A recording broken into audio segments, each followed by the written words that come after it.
Today's webcast is focused on connecting your electrical controls team with your mechanical design team. The products in consideration here, AutoCAD Electrical is one of the most popular control software for doing electrical schematics and electrical diagrams. Inventor, of course, is a popular modeler that a lot of mechanical teams are using. So we're going to bridge these two together to kind of give you an idea of how to keep your two teams together with each other. It's very rare that you have electrical people that have knowledge of Inventor. And it's also kind of rare that you have Inventor people with full knowledge of AutoCAD Electrical and circuitry. So let's talk about how to keep your design teams together. So with that being said, I do have AutoCAD Electrical open on the screen. I'm going to start on this side. This process that we're going to be looking at today can be handled and started from either software, AutoCAD Electrical or Inventor. I'm actually going to be going back and forth between the two products.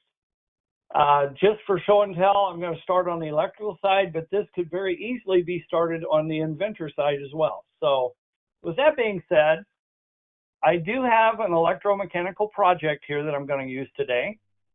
If I expand that, you will see I've got some schematic drawings in here, got some panel drawings in here, and I've got some other miscellaneous drawings in here.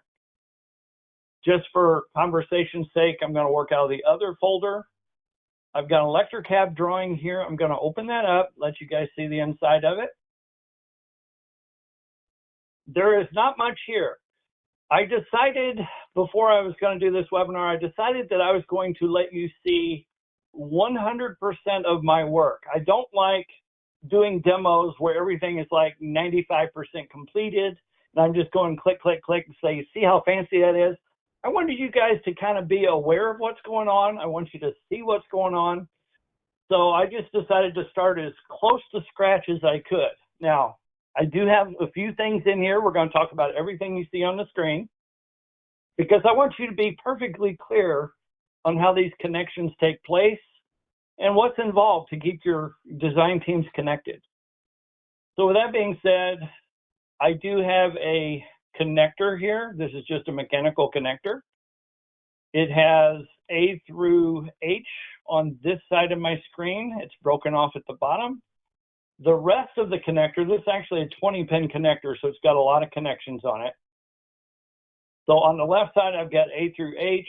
On the right side, I've got J through V. So we do have a connector there. We'll come back and revisit that in a second. I've also obviously got a lot of wires connected to this connector. So the first thing I'm going to do is I'm going to start putting in some componentry. This is standard AutoCAD electrical work. I realize some of the people visiting today may only be using AutoCAD for schematics.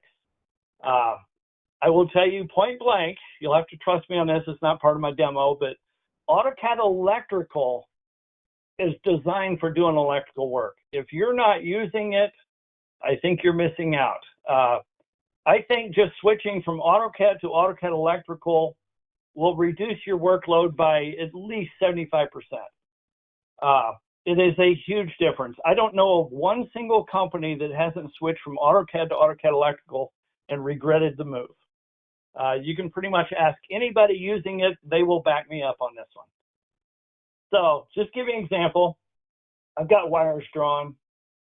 I go to my schematic ribbon, click icon menu, and the first thing I want to do is put in a motor starter.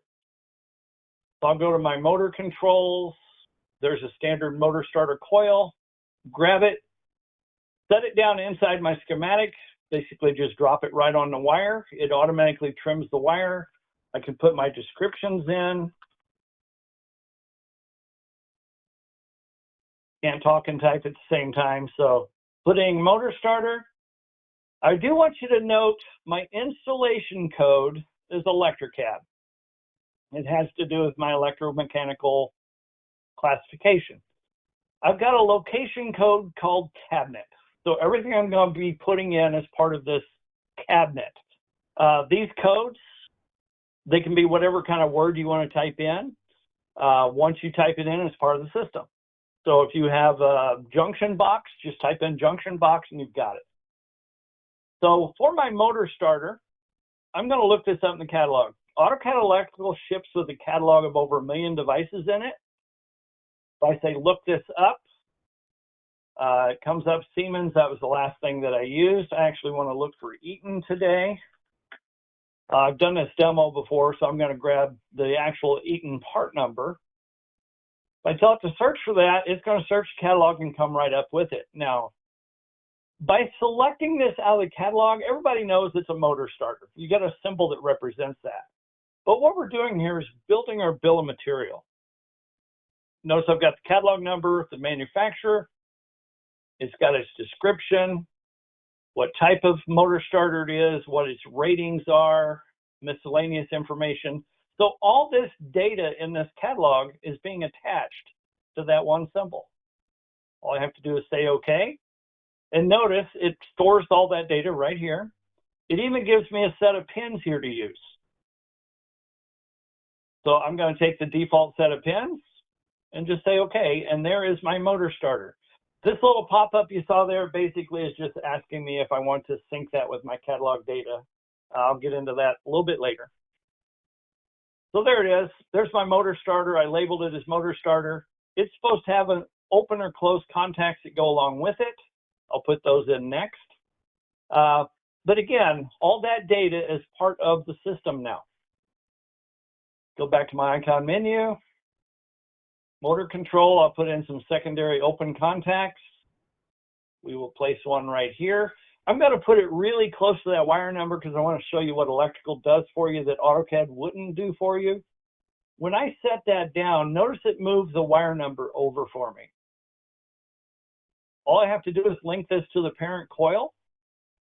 One click, one click. By making that link, it actually knows that this coil goes along with that, or this contact goes along with that coil. Not only that, it picked up my description, my installation code, my cabinet, gave me my first set of pins. If I hit list here, you can see I've got several sets of pins I can choose from. I'm just going to take the default first set. I'm going to OK and repeat that. I want you to notice that it shows up there as an open contact on that coil. I didn't have to do that. The software does it. I'll put a second one in.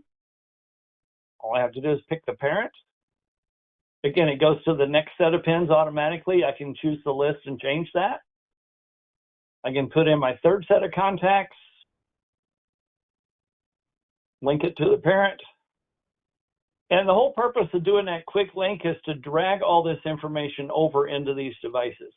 So I really don't have to do anything but a few clicks. I've got it all tied together. I've got my cross-references in place. Everything's pretty much done for me.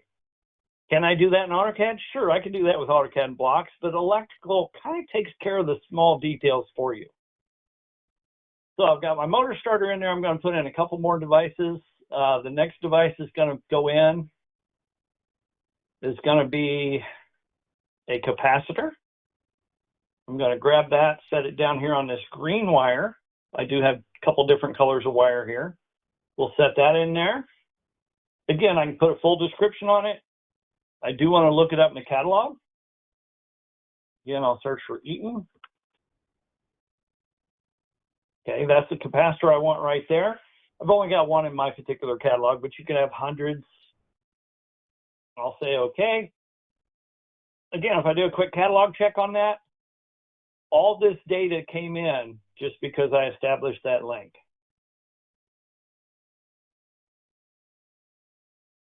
Okay, so we now have a motor starter M10, capacitor CAP6. I do have some terminals over here, terminal 1, terminal 2, terminal 3, terminal 4. Those are all part of a terminal strip number 1. I've got several terminal strips in this project, but that's the primary one. And the only thing I want to check before I go, I just wanted you guys to see this, is this plug. I'm going to go into this plug.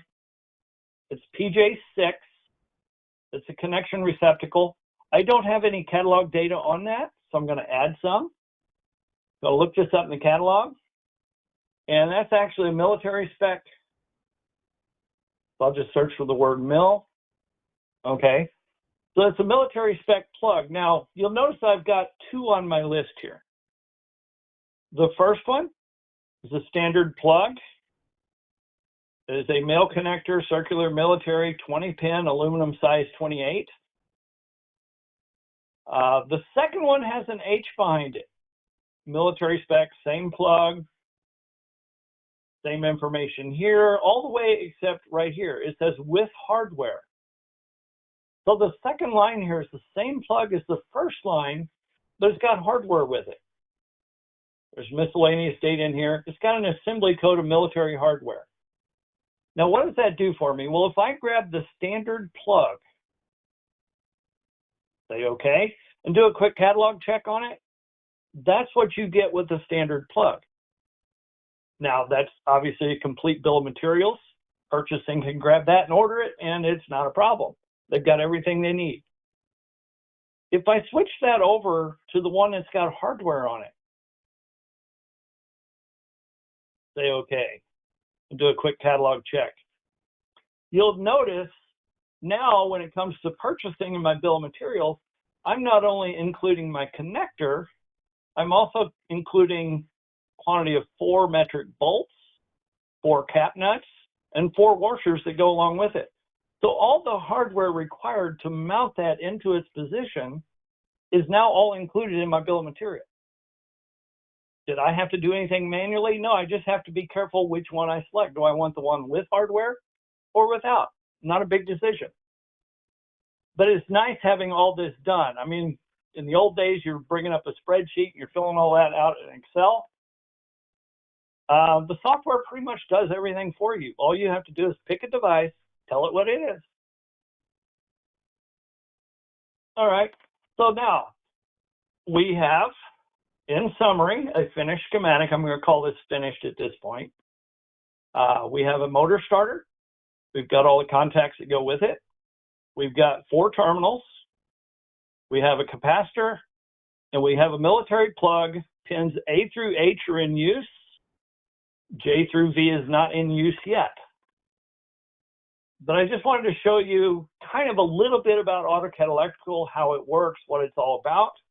For those of you guys using AutoCAD, you might consider AutoCAD Electrical. For those of you using AutoCAD Electrical, I don't think I showed anything there that you didn't already know. So, last part about AutoCAD Electrical, again, I keep talking about all this information. I can come up here to reports, do the active drawing. I'm not going to do the whole project. I'm just going to do this one drawing, do a bill of materials. Wants to save the drawing, that's fine. And you'll notice there's my plug. It's got the plug, the bolts, the nuts, and the washers. There's my capacitor. You can see the Eaton part number there and all its information. There's my 4 terminals. They're Acme terminals. And there is my Eaton motor starter. So everything is included in this bill of material. I can say, put it on the drawing, take all the defaults. We'll just set it right there. And you can tell that I've got a complete parts list that goes along with this schematic. All done in probably, what, about 5 minutes while I've been talking. There's everything I need to know about this schematic. And that's everything you need to know about this schematic. So, obviously, you have people on the electrical control side doing this type of work or something similar. You may be point-to-point diagrams. You may be maybe different kinds of diagrams, but ultimately it's all about having your data available in the catalog. So what does this mean now? Well, I'm going to save my work. And in order to communicate with the mechanical division and Inventor, I go to one button up here. It's the Electromechanical menu. It's got one button on it, which is Electromechanical Link Setup. Now, this can be initiated on the Inventor side, or it can be initiated on the electrical side. It doesn't matter which side gets initiated first. I'm going to click this Setup button. It's going to ask me a simple question. Are we creating one from scratch? Or are we going to link to an existing Inventor electromechanical project? Well, since I started on the electrical side, we are going to create it here. Again, it could be done on the other side. We'll show you that when we get over there. So I'm going to say, let's create one. It's going to ask you for a name.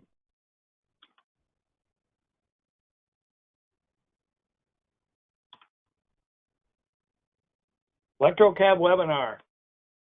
I believe we're calling them webcasts now. So ElectroCAD webcast is what I'm going to call this.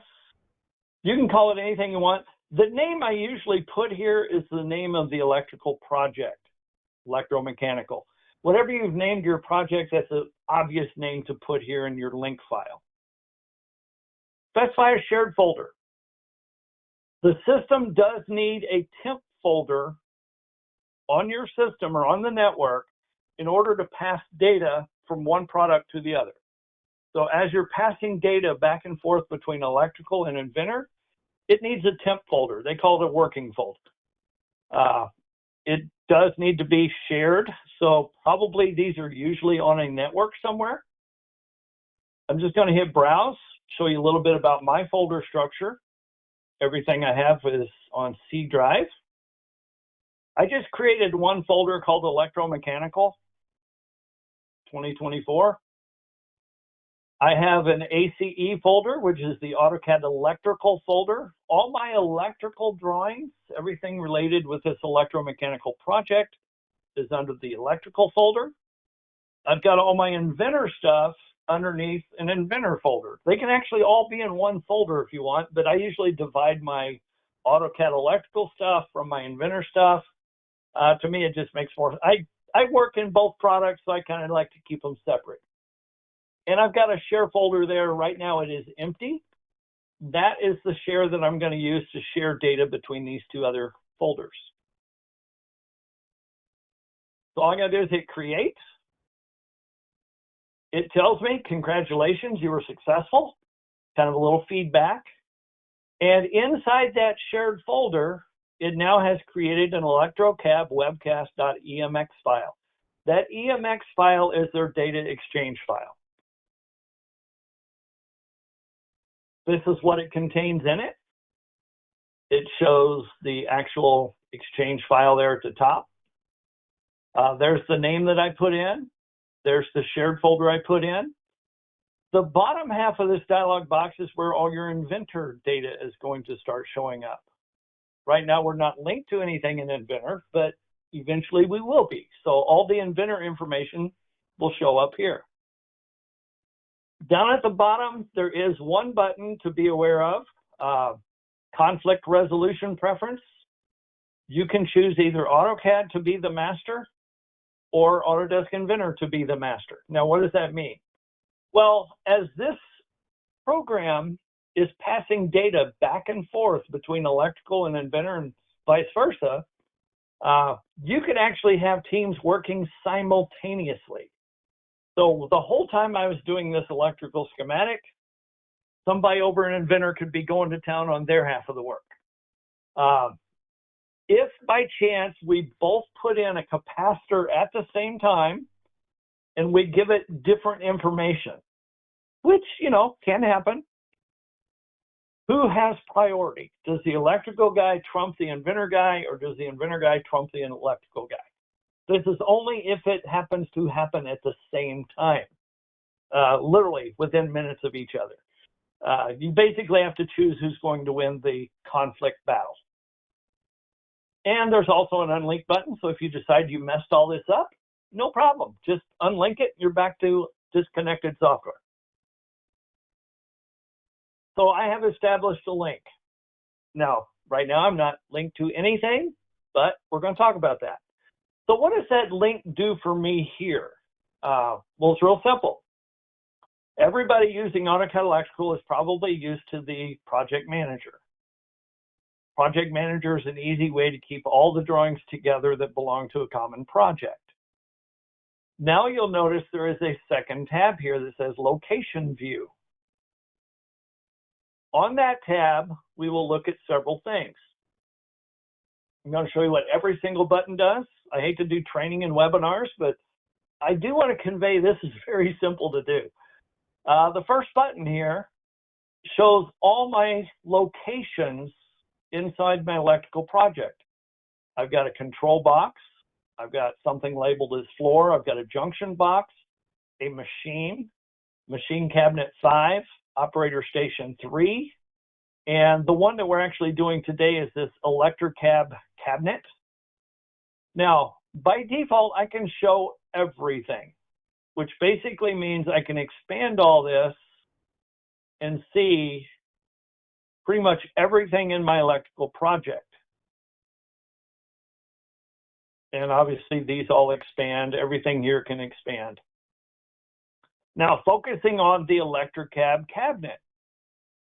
Notice I've got my capacitor, I've got my motor starter, my PJ6 plug, and my 4 terminals. That's everything you see here, that's everything that's in the bill of materials. It's all isolated underneath this cabinet, Electrocab. Now, if that is all I'm really concerned about working on, I can obviously turn everything off except that one line item, and that basically really simplifies this list so I don't have to dig through a lot of data. For the demo today, I'm going to leave it wide open because I can still isolate just that cabinet to look at. So your first button here has to do with exactly what locations are we dealing with. The second button has to do with what kind of data we want to look at. Do we want to look at only the electrical stuff? Do we want to look at only the Inventor stuff? Do we want to look at what items are actually linked together? We'll talk about linking here when we get to the other side. And my main focus, let's look at what's linked together but actually has differences between the two products, because that could be a little red flag, hence the little red exclamation point. That's the one that's your critical data. Again, you can turn any of these off, turn them on, pick and choose what you want. Right now, I'm only showing electrical data because we haven't even launched Inventor yet and looked at the Inventor side. So there's nothing to compare to at this point. We have a refresh button here. Anytime you think the Inventor guy may have made changes, I can just hit refresh and I'm up to date instantly. There are settings here. You can set your sync between the two products to occur on a timer.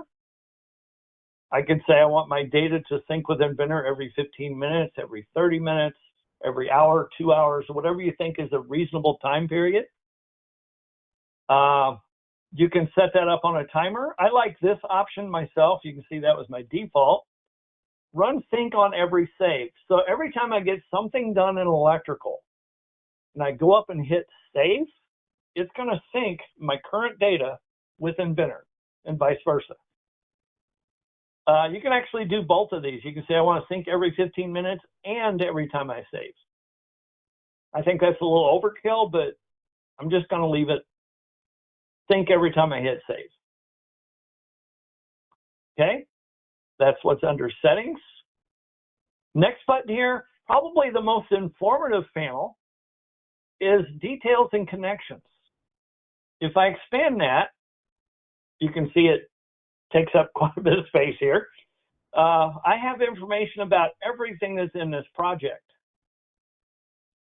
There's a lot of data in this project because I have a lot of drawings sitting out there. But let's just focus on the cabinet, okay? So if I click on the cabinet, there's, real quick, a bill of material. What's in this cabinet? Right here in the interface. I don't have to zoom in down here on the drawing and look. It's all right here. So I can see the Eaton catalog numbers. I can see the military connection has the hardware. I can see my terminals. Everything's there. You can even get down to specific items. So I can look at the whole project. I can look at the cabinet location or actually individual items. Like take this capacitor for an example. I can look at the Eaton manufacturing catalog number. If I go to connections, I can see the wire numbers that are being used. So I don't even have to zoom in down here to see that that's wire number 1009. It's going from the cabinet location, plug 6, pin G, over to the capacitor to the positive pin. 1009A is going from the capacitor -pin over to plug 6 on the H letter. So it's using the G and H connector letters on that plug. If I collapse this and go down here and look, you can see G and H, 1009, 1009A, plus and minus. Everything here is listed here on your connections. I can see all the connections for the motor starter, the plug itself, even as something as simple as the terminal. You can see the connections, you can even see the details. So that's what's under that. And of course, you have a help screen.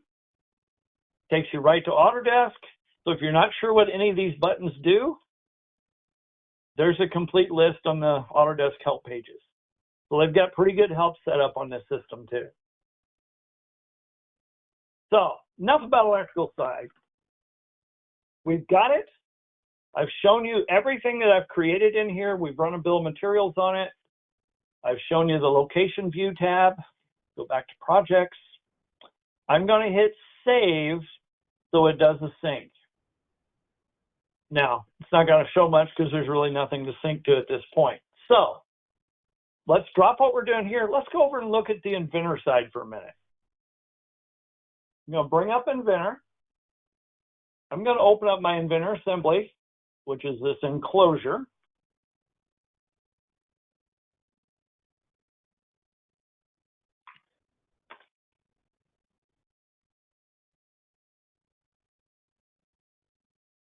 All right, we have a electrical controls enclosure. I'm going to roll this around a little bit, let you see this. Basically a very small box that we're supposed to put all this componentry in. Today's electrical work is a matter of putting 10 pounds of components into a 5-pound box. So all that data is supposed to go in here. So let's take a quick look at what we have. There is a circuit board there. There are obviously a lot of componentry in here. I've got whatever that is. I'm not an electrical guy, so I don't even know half of these components and what they do. There is the PJ6 plug. We'll talk about that in a minute. And you might notice that I do have some harnesses in here. These are not wires. These are basically what they call harness routings to help me put the wires around the cabinet like they're supposed to be. If you take the wire and harness class that we offer, we go all through how to create your harnesses and get them to look all kind of neat and fancy like this. But those are harnesses. They are not wires. But you can tell that I want my wires to go around the back side of the box where the hinge is. So that's kind of where I routed the harness. Got a couple push buttons up there, etc. So we're on the Inventor side. I know the electrical guy has been doing some work. So let's take a look at what he's done. Okay. Just like electrical, I go to Electromechanical. You can see I've got the same link set up right here. So I just go to link setup. Now, I told you this could be started from either software. I'm going to show you the two buttons here. This one would be to create it from scratch. Let's say that I, as an Inventor user, am working much faster than the electrical guy. I'm ahead of him. Maybe I need to set up the link. I can do that from here. Actually, if I try to set up the link and give it the same name, it's going to tell me, well, that's already there. So rather than creating a link, I just need to link to one that already exists. So I'm just going to say, let's go ahead and link this up. There is my shared folder. And you'll see that my ElectroCAD webcast EMX is sitting right there, right where I put it. Just grab that and open her up. By opening it up, this is Inventor kicking in. Inventor wants to make sure the assembly is saved in its current state. So we'll just accept that for Inventor. And everything connects. So you can see I'm now connected to the ElectroCAD webcast. I am also linked to the electrical project called Electromechanical. And now I've got my Inventor assembly linked in with everything else. You can have multiple Inventor assemblies showing up in here. Each time you open up a new assembly, just link it in, and you could have multiple lines here. There could be this. This happens to be for the one cabinet. You could have other Inventor projects that pick up other parts of that electrical project. Okay? Again, you've got your link resolution preference. I could change it here as well. I personally always leave AutoCAD Electrical in charge because they're usually ahead of where I'm at with my Inventor stuff. So again, you're just establishing the link back to AutoCAD Electrical. So what does that do for me as the Inventor guy? Well, real simple. That browser we were looking at over on the electrical side, called Location View, it is now available over here on the Inventor side. So Inventor and Electrical share this panel. Notice I do have all my different locations. This is the exact same list I was showing you earlier. There's my cabinet. There's my capacitor, my motor starter, my PJ6, my terminals. So all that information is there. You do have the same buttons. I can filter strictly on that cabinet. That might be something very wise to do since I'm staring right at the cabinet. In this case, again, I'm going to leave it wide open just so I'm not hiding anything from you guys. You can see it just opens up more categories. Got my same filters here. Inventor only, electrical only, linked or linked with differences. Got my same settings. You can see it's going to sync every time I hit save. And details and connections. Same as before, it opens up the second page. I'll show that capacitor again. You can see the details. There's all your catalog number. If I look at the cabinet, there's your bill of materials. And I can also see the connections. Just like I was showing you on the electrical side, you as the Inventor person are seeing the exact same data that the electrical person sees. It's the same browser, same connection. So, with that being said, that is what you get on both sides. Pretty much the same thing. You also have help access from this side. So let me close that. I like to keep that a little bit skinnier as I'm working. So now what can we do with this? You'll notice electrical has a capacitor, a motor starter, a plug, a terminal. Inventor also has some terminals here. Let's take a look at where those might be. So I take a look at my assembly, get this where I can look inside this box. Where is terminal strip 1? Oh, there it is. It's the first terminal in that strip. So there's terminal number 1. You can see it highlighting down here. There's terminal number 2, 3, and 4. So those are already in place. I've already got those accounted for. That's why there's Inventor icons showing up here. What's not accounted for? That's what I need to focus on. I need to make sure that my data matches the electrical data. Well, there's no capacitor in here. I've got a space reserved for it. It's actually got some labeling down there. It's supposed to be mounted right in this area. So how do we get it in there? Well, that's going to be the easy part. Since I've got the browser here, all I have to do is simply right-click on it. I can assign it to something that's already in the assembly, or I can insert it from the catalog browser.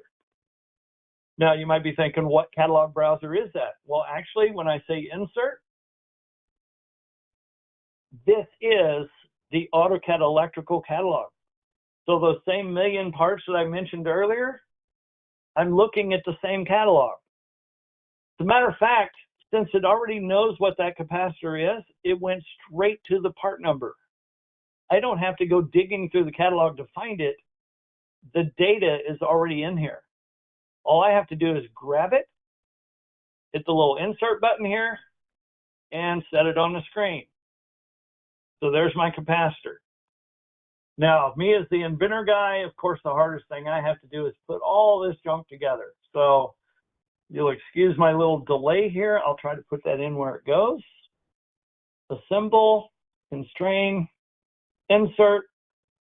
Yeah, somebody on the Inventor side always has to do the grunt work, right? So we stick that in there, apply that. Let's spin that over. I think I'll just focus on the bottom hole. So let's go to insert. Let's insert that, whoops, that hole to that one. That should line everything up.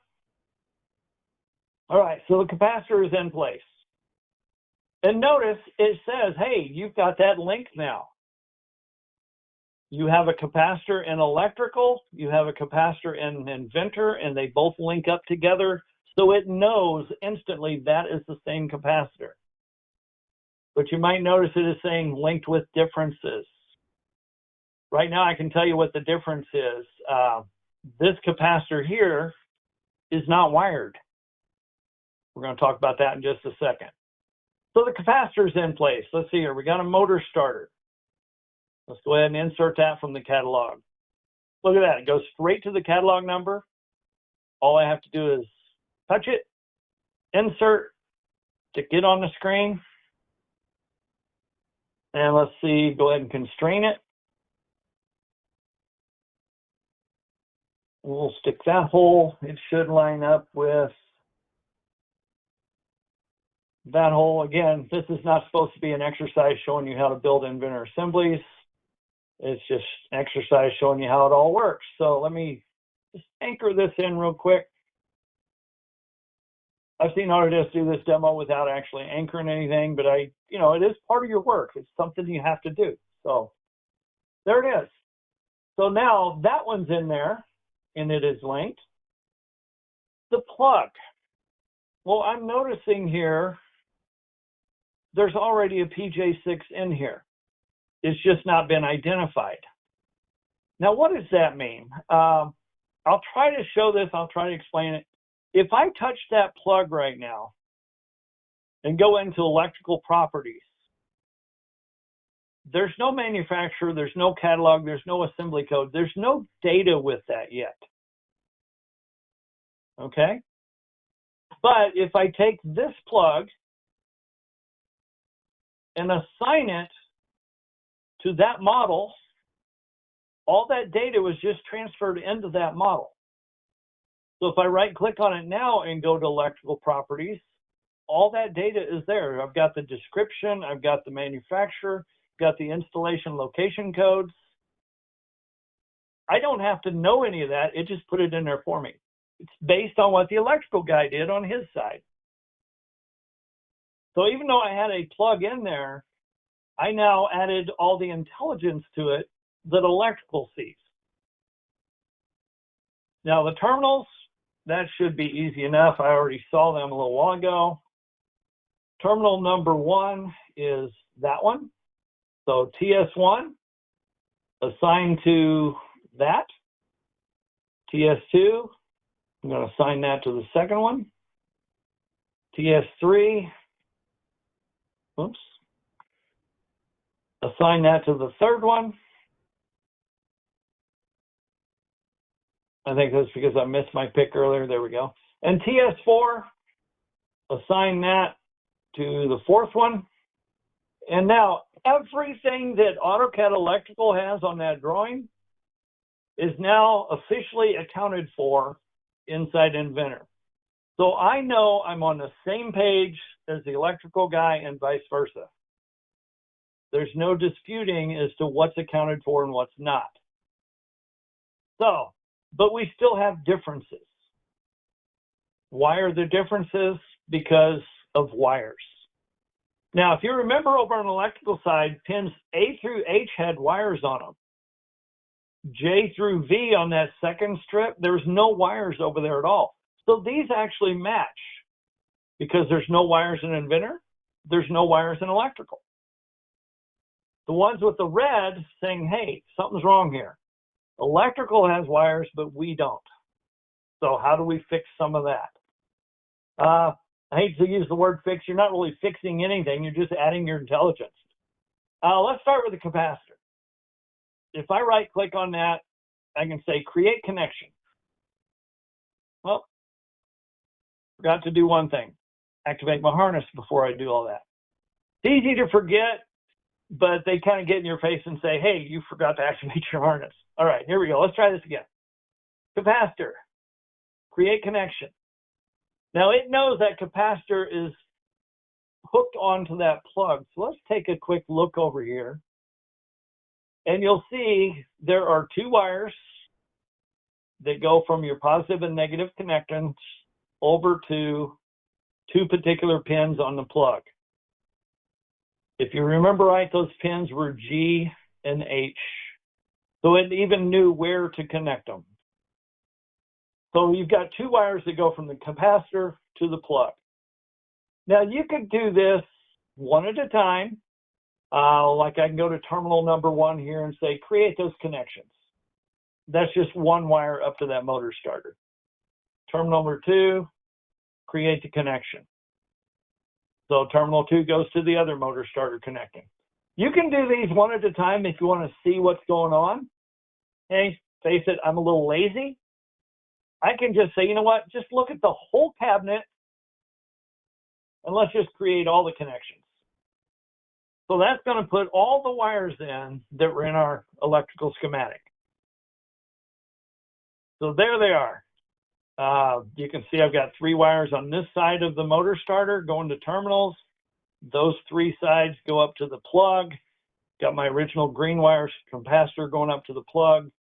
Everything's there, but we all know that these wires generally don't get strung across a box like that. That's where your harnesses come in. Again, just a few minutes to lay out some harness layout. Doesn't have to be precise, just kind of a general path. I can just come in here and say, you know what? I want to automatically route all these wires through the harnesses.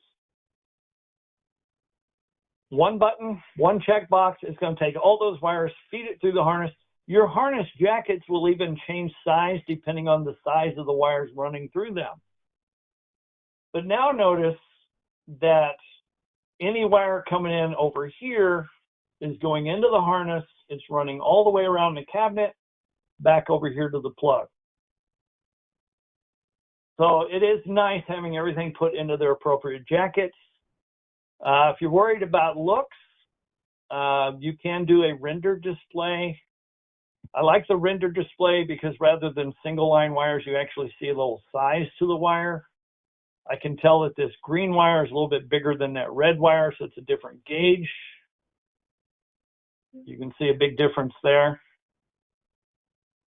Okay, so that is now running everything through the harness. Why is it important to put everything through harnesses? This is the one question that our salespeople get asked thousands of times a year. Anybody doing AutoCAD electrical? It's right here. It's a schematic diagram. Where in the 2D world is this going to tell you what the length of each of these wires is? There's nothing here that can tell you how long the wire is from this plug over to this motor starter, or from pin G over to the capacitor. How long is that wire? The 2D world will never give that to you. Over in Inventor, since I do have these wires running through these harnesses, I can come up here, run a report. We'll just do a quick and dirty one here. Just do a standard wire run configuration. You can create your own configuration files for the own reports that you want to use. I'm using a factory default there. And just by saying OK, I now have my wire numbers, what type of wire it is, and right there is the column showing all the lengths. Now these are in metric. My template is using metric. It's a factory template. You can set it up to where all these wire lengths are in inches. It tells you what devices they're hooked to, what pin numbers. It's basically a little quick wire from to report on the Inventor side. The difference between the Inventor report and the electrical report is this one will give you wire length. Yay, right? Everybody always wants to know how much money they're spending on wires. So there you have it. Now, let's talk about working in reverse. What if the inventor guy gets ahead of the electrical guy? Okay, so let's get out of the cable and harness environment here for a second, and let's talk about this. Let's put this other plug in. There's supposed to be a second plug here. It's PJ7. We've got PJ6 in there. This one's supposed to be PJ7. So how do we just put something in? Real simple. Same way the electrical guy does it. If I go to place, I can, of course, place anything from my hard drive into Inventor. We all know that. But how about if we just use the electrical catalog? So here we go. Underneath place, you will see the electrical catalog browser. I grab the electrical catalog. I could search for, well, let's go ahead and go straight to the devices. I want to go to the connectors. And I want to look for that mil-spec connector. And look at that. It's the exact same catalog, so I'm finding the exact same data. There is the 19 without hardware. If I insert that, that's what it's going to look like. Try to zoom that up over here so you can see it. If I grab the one with hardware and insert that one, boom, it's got the nuts, bolts, and washers with it. So I can do a lot of different variations over on the Inventor side to include hardware or not include hardware. Okay, so let's go ahead and mount this up into position. I want to stick that washer up against is the bottom hole. We'll apply that and see if I got that right.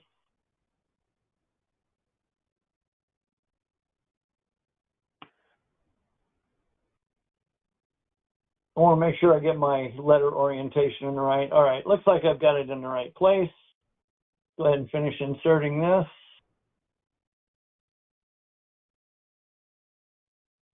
Okay, so there's PJ6. I now have a PJ7. Now, something I know because I've been doing this a little while, that plug I just put in, actually both of them, they're listed here. There's the one without hardware. There's the one with hardware. Notice my little help flag there says Inventor only. Obviously, AutoCAD Electrical doesn't know about plug 7 yet. But they are listed as an unknown location. Well, why? Because I just brought it in out of the catalog. It knows all the catalog data. I could go to all this and obviously click on that, and it shows all the catalog data details. But it doesn't know anything about connections yet. So I need to take this and put a little knowledge in it. Since I just put it in, all I have to do is go to electrical properties and tell it, okay, this belongs under Electrocab. It belongs under the cabinet. So just by filling in a couple pieces of data, it now knows that that plug belongs in this grouping right here under the cabinet. I can even go into the electrical properties. Instead of taking the default name there, I can call it, this is actually PJ7. I know what it is. I just put it in place. I can identify it. So now it looks just like the one over in electrical. Naming convention is the same. Everything else is the same. So I've got my second plug. Go back into my harness real quick. Let's say we want to add a wire to it. I'm going to add a wire 999. I don't know what the wire number is because I'm not staring at the schematic. I could be, but I'm not. I'm just going to put in a generic wire. Let's say it's 14 AWG green. And I forgot to do one thing.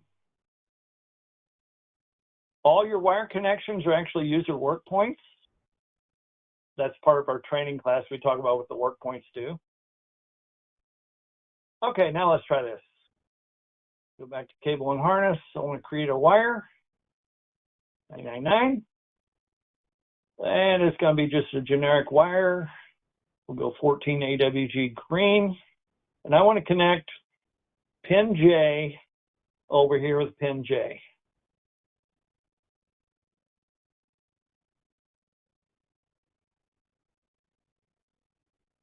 Nope, I didn't get pin J. That's all right. I'll connect it to pin H. That's all right. So there's a green wire. Let's say I want to put in another wire. We'll make it a red wire. We'll call this one 888. Generic. We'll go 16 red. Let's connect it between pin K there and pin K over here. Apply that. So I've added a couple wires to it. Again, I can show those rendered. I do want to route those. I want to make sure they go through the harness so the length is right. You may want to shortcut and just go straight plug to plug. I'm going to run them through the harness. So it actually goes through this little piece of harness here. Automatic route, both wires. That'll feed them through the harnesses. Why? So their length is going to be correct now. And this plug,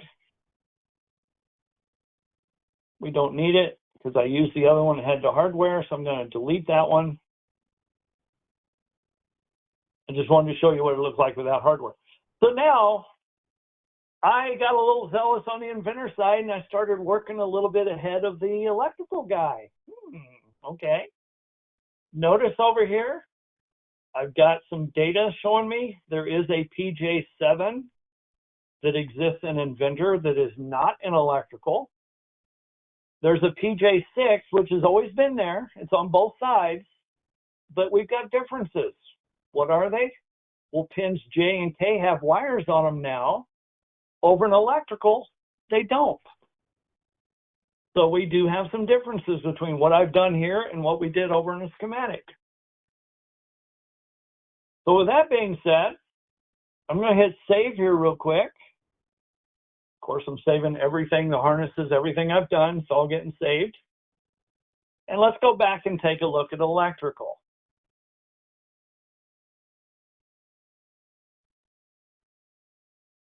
So, and jump back over to electrical. Obviously, everything here is exactly the way I left it. You can see there's nothing added or removed or anything. I am going to go to my location view. I want you to see this. The last sync was when I saved a while ago at 10:30 or 11:32. I'm going to hit save here real quick. By hitting save, you can see it's doing the syncing. And as soon as it syncs up, you're going to see that I now have my plug 7 and my differences. Now, with electrical, kind of sweet. You can do the same thing the Inventor guy does. Oh, we've got plug 7. Cool. I'm going to right click on that and just say insert that from the list. Right there is plug 7. It's going to hit insert. Stick it here on the screen where it belongs. I'm going to try to line that up with the other one. Close enough. And while we're here and we're looking at that plug 7, I can go ahead and wire it. So those two wires that I put in over on the Inventor side, wire 999 and 888, the two different wire colors, completely wired. So now we're back to a 100% match. Hopefully you guys can see with what I've shown. I just realized I'm running out of time. It is nice to know what the other half of the world is doing while you're doing your work. And it doesn't matter whether the electrical guy gets ahead of the Inventor guy or vice versa. They're both on the same page. And they don't even have to be in the same office or even the same room or the same building. They could be halfway across the country as far as that goes. It is nice to know that you can keep both teams on the same page.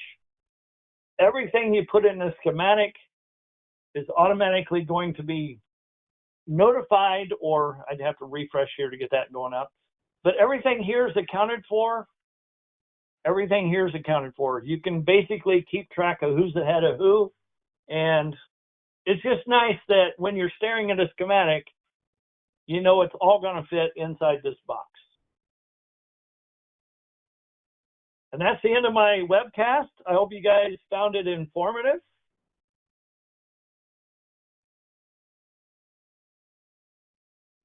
And I'm going to try to go down my list of questions here and see what kind of questions have been coming in. If there's any Clay, here that I think are critical. Yeah, go ahead. Yeah, there were a couple of questions I thought you questions. might want to discuss discuss these live. So there's a couple of questions related to Vault. So first off, I'll go through them, kind of daisy chain them together because they all kind of fall together. If we are using Vault to store files in Inventor and AutoCAD Electrical, does the link file location need to be accessible to the Vault? That's one question. Another one was, can the shared folder be located in Vault? And yet another one is talking about the EMX file working with the Vault. They said they are using Vault for their projects. So when not checked out, are they read only? And will it read just fine, or will the EMX file even work with this, since both Inventor and Electrical cannot have the file checked out to each at the same time? Yeah, I was going to take those one at a time. The link file location, I think Kindred hit the nail on the top of the head there. You have two different products probably being driven by two different users that are interacting with that EMX file.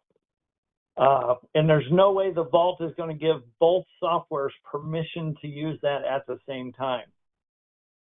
So I would say it needs to reside outside of the Vault.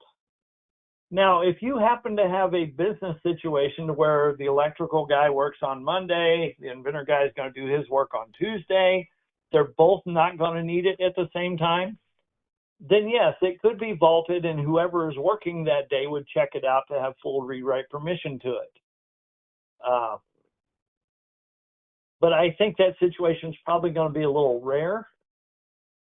By having it accessible at all times, both people can be working at the same instance. So again, having it vaulted is going to create a read-write issue if both parties are trying to work at the same time. The second one, Kindred.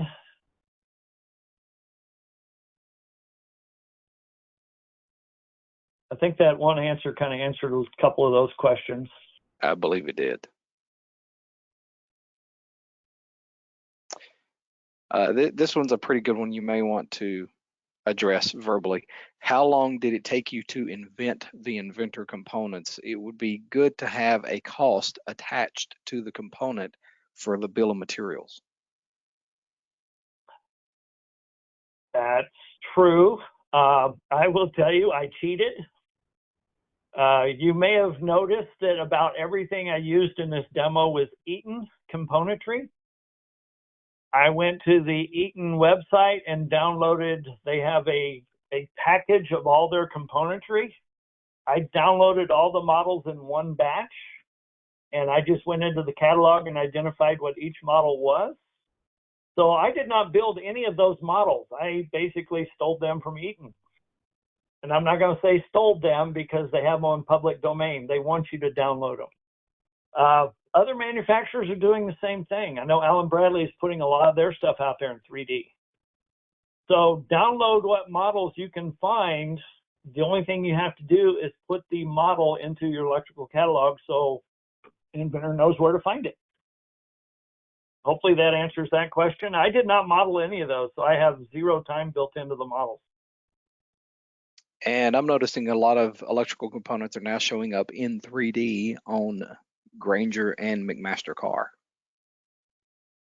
Grainger, McMaster-Carr, there's some on GrabCAD, but I don't know if I trust those. Like I said, all the Eaton componentry I did today came straight off the Eaton website. So there is data available. Obviously, if you use some interesting component, let's say that is not a common item, sure, you may have to have somebody model it. Now, I have seen different variations of this. Your model can be something very simple, or it can be really complex. I've seen people just do a block for a relay. I've seen other people actually radius the corners and put the little prongs on it and make it look like an actual relay that came off the shelf. They can be as elaborate as you want, or they can be as simple as you want.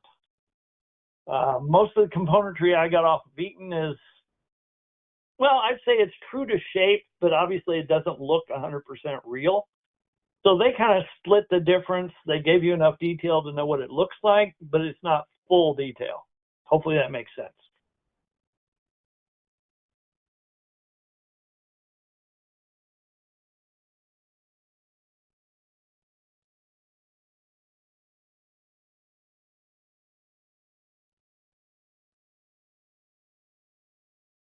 I see one question here has to do with, since the components exist in both electrical and mechanical, and the same components are both inside, who actually owns the BOM and who passes the complete BOM to purchasing? I will try to answer that real quick. I think personally that AutoCAD Electrical creates better reports. Just like here, I'm going to go back to demo mode for a second. I'm going to go to reports, run a real quick active drawing bill of material, say OK, and put on drawing. I want to update the existing. So just doing that one step, my electrical has the complete bill of materials. So now I see a quantity of 2 on that military plug, PJ6 and PJ7. And it's got the catalog number, the manufacturer, full description.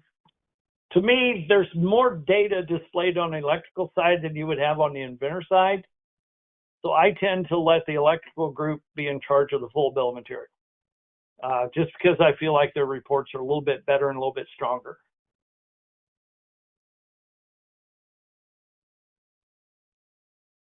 Good question. These are all good questions. I wish I had time to scroll the whole list, but I think we're kind of running out of time. For anybody that has a question in that list that didn't get answered, we will try to get you an answer via email. I'm going to try to keep this list and try to get everything answered and sent out to everybody. I'm shocked. I didn't expect so many questions. We've got 30-something questions in here. We'll go through the list and get everybody an answer probably via email.